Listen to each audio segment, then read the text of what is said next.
I started out in the games industry as a junior modeler at a company called Pickpock. We did a lot of mobile games and console games.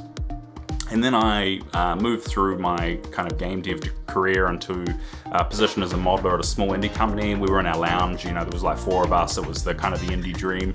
But eventually, we kind of parted ways and I became a modeler at Weta Digital, which was a fantastic opportunity.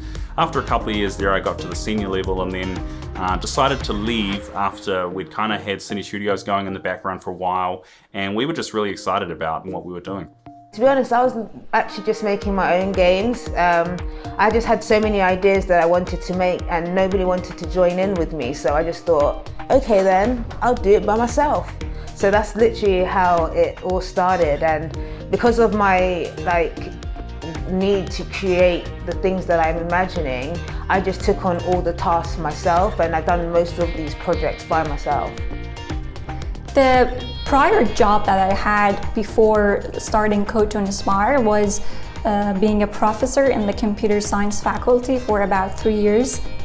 Probably about 15 years ago now, I started making educational software using web development tools. Then I moved into the games industry, worked as a gameplay programmer for a few years. So the way that I got my start in the games industry was through a QA game testing job. And from there, I decided to go to school and obtain my bachelor's degree in game art and design. And then during my last year of school, I actually helped start a game company with some friends and students, and we built and shipped 2 games on our own. My first ever position in the field started when I was working as a developer in the School of Design and Architecture. I was using Unity to build custom VR applications. I went on to become a BIM specialist.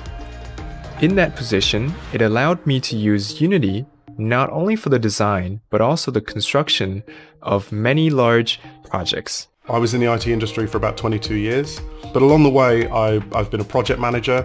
I have led software development teams, and so I think my background in IT helps me structure my projects really well. As a project manager, I believe every game needs good project management around it in order to understand your goals, understand your deliverables, know how you're going to get to the end, and how you split up your work into achievable chunks. I think my background in IT helped a lot, and then leading that into being a game developer has kind of put me on the career path to working at Unity now.